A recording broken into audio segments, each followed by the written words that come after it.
নমস্কার, news Asia চ্যানেলে আপনাদের স্বাগত। এই যে বাংলাদেশ এবং ভারত, এই দুটো দেশ পাশাপাশি থাকা যেমন একটা সুবিধাও আছে, অসুবিধা নেই। এই যে বাংলাদেশের একটা অংশের মানুষ যে ভারত বিদ্বেষী একটা মনোভাব কেন, এতে তো কারণ থাকতে পারে না। তার কারণ হচ্ছে বাংলাদেশকে স্বাধীন করার ক্ষেত্রে ভারতের যে ভূমিকাটা ছিল বা এখনও বাংলাদেশকে সুরক্ষিত রাখা, বাংলাদেশের ব্যবসা বাণিজ্য, বাংলাদেশের বিভিন্ন অংশের যে উন্নতি বা উন্নয়নের ক্ষেত্রে ভারতের যে ভূমিকা, সেটা তো অস্বীকার করা যায় না। কিন্তু তারপরেও একটা অংশের মৌলবাদ, একটা অংশের মানুষ এই যে ভারত বিদ্বেষী যে মনোভাব তারা পোষণ করেন, তার কারণটা কি? যেটা আমার মনে হয়েছে যে দেখুন, একটা বিষয় হচ্ছে যদি আমার পাড়াতে, এগুলো বাঙালির একটা স্বভাবের মধ্যে পড়ে বলে আমার মনে হচ্ছে, যে আমার পাড়াতে যদি আমি দেখি যে একজন উচ্চবিত্ত অনেক মানুষ, সে সঠিক পথেই রোজগার করে উচ্চবিত্ত হয়েছে, তিনি অনেক বড় লোক একটা মানুষ আছে, তার পাশে যে কয়েকজন মানুষ যারা থাকেন, তাদের সবসময় একটা ঈর্ষা কিন্তু কাজ করে। আমার মনে হয় ভারতের সঙ্গে বাংলাদেশের এরকম একটা ঈর্ষা অনেক ক্ষেত্রে অনেকের মধ্যে রয়েছে, কিন্তু ভারত কখনো কিন্তু সেই দৃষ্টিভঙ্গিতে দেখে না। শুধু তাই না, ভারত এবং যেমন বাংলাদেশের ওপর অনেকটা নির্ভরশীল, বাংলাদেশ ভারতের ওপর অনেকটাই নির্ভরশীল। বাংলাদেশের বহু মানুষ প্রতিদিন শয়ে শয়ে মানুষ এপার বাংলায় আসেন, তারা কলকাতায় আসেন এবং কলকাতায় এসে তারা চিকিৎসা নেন এবং বিভিন্ন হাসপাতালে তারা প্রতিনিয়ত যান। এবং সেই যে ব্যাপারটা, যে ভারত যে পাশে থাকার ফলে, একটা বন্ধু রাষ্ট্র ভারত থাকার ফলে বাংলাদেশে কিন্তু উপকারটাই বেশি হয়।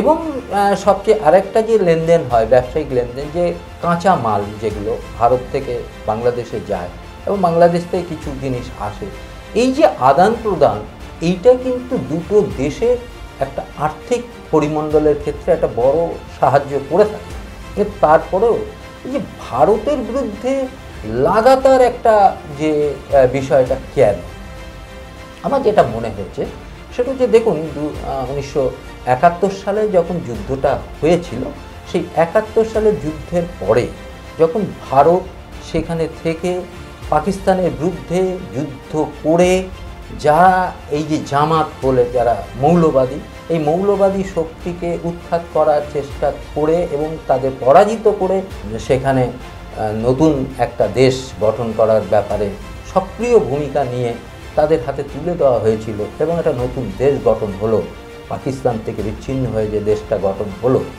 এবং সেখানে যখন এই গঠন করার পরে এখানে যেটা উচিত ছিল, যে সেখানে একেবারে টোটালি এটা নির্মূল করে দেওয়া উচিত ছিল যে মৌলবাদকে।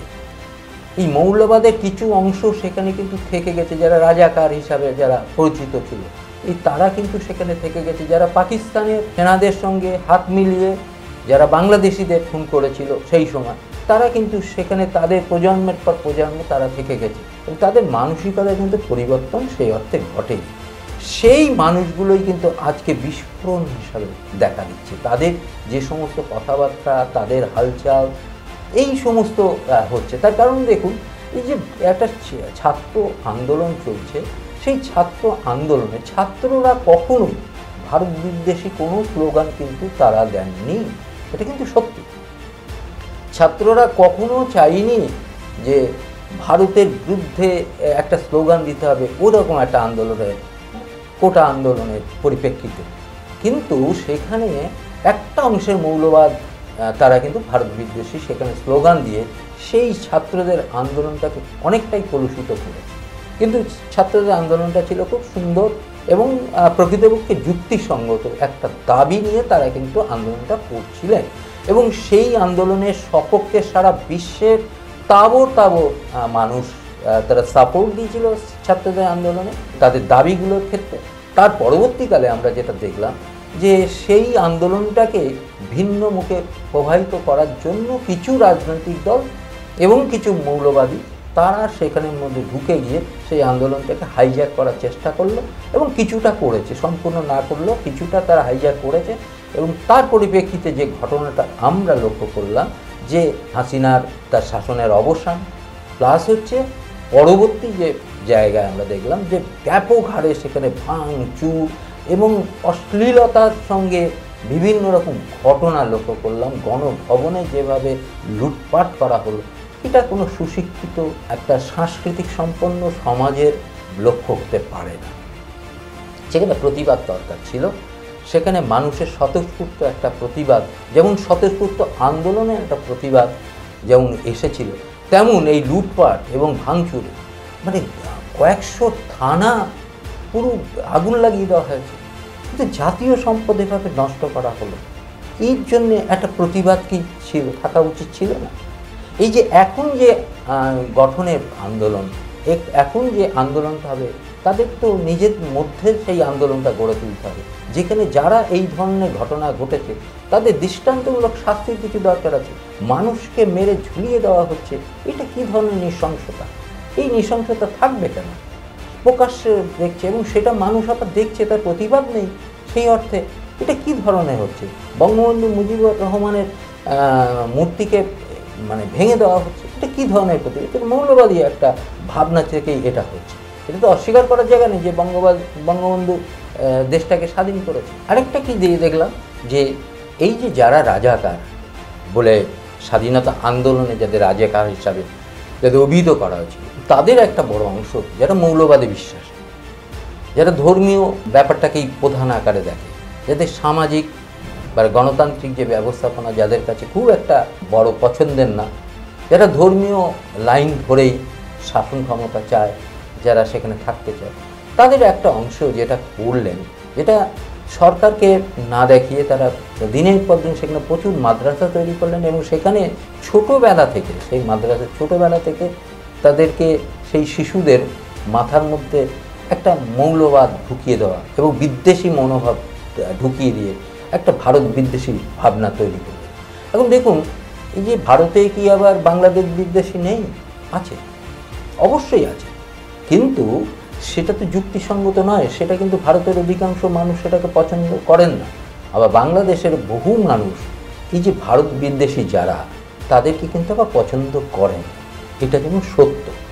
কিন্তু যেটা আমাদের দায়িত্ব, যারা সচেতন নাগরিক, তাদের যে দায়িত্ব, যে না, বিদ্বেষের কোনো ব্যাপার নেই, পাশাপাশি দুটো দেশ বন্ধুত্বপূর্ণভাবে আমাদের থাকতে হবে, বন্ধুত্বপূর্ণ আদান প্রদান যাতে আমাদের থাকে, যেভাবে আমরা চলছি সেইটা যেন রক্ষিত হয়, সেইটা কিন্তু দেখার দায়িত্ব কিন্তু আমাদের সমাজের বিশিষ্ট জন থেকে শুরু করে শিক্ষিত সমাজের মানুষের, এবং তাদের এই ব্যাপারে এসে এগিয়ে আসার দরকার আছে। যখনই আমাদের দেশে যেমন কোনো বাংলাদেশ বিদ্বেষী কোনো কথা হলে যেমন তার প্রতিবাদ হওয়া দরকার, তেমন ভারত, এই বাংলাদেশের কোনো ভারত বিদ্বেষী কেউ কোনো কথা বললে তার কিন্তু যথাযথ প্রতিবাদ সেই দেশের নাগরিকদের করার দরকার।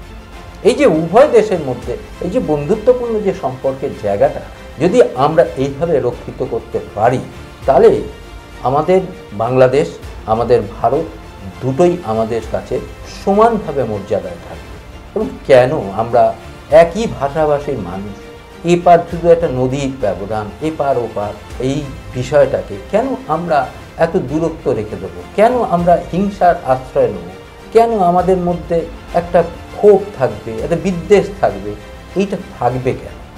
এইটার জন্যে যেটা দরকার সেটা হচ্ছে মানসিকতার পরিবর্তন। এটার জন্যে যেটা দরকার, যারা সেটা উস্কানি দিচ্ছে তাদেরকে চিহ্নিত করে তাদের বিরুদ্ধে কিন্তু কড়াভাবে ব্যবস্থা নেওয়া দরকার। সংখ্যালঘু মানুষ তো এখানেও আছে, তাদের প্রতি যদি অত্যাচার হয় সেটা যেমন খুবই খারাপ, তেমন পাশাপাশি বাংলাদেশের সংখ্যালঘু মানুষদের উপরেও অত্যাচার হলো সেটা কিন্তু খারাপ। এই জায়গা থেকে যারা শিক্ষিত মানুষ, যারা ছাত্র সমাজের প্রতিনিধি, যারা এই বিষয়টাকে দেখছেন, তাদের কিন্তু এগিয়ে আসার এই হচ্ছে সবচেয়ে ভালো সুযোগ, যে সুযোগে এই যে মানুষগুলো এই ধরনের স্লোগান দিচ্ছে, যে মানুষগুলো এই ধরনের বক্তব্য রাখছেন, তাদের চিহ্নিত করে তাদের কিন্তু একটা বার্তা দেওয়ার দরকার আছে যে এইভাবে কিন্তু চলা যাবে না।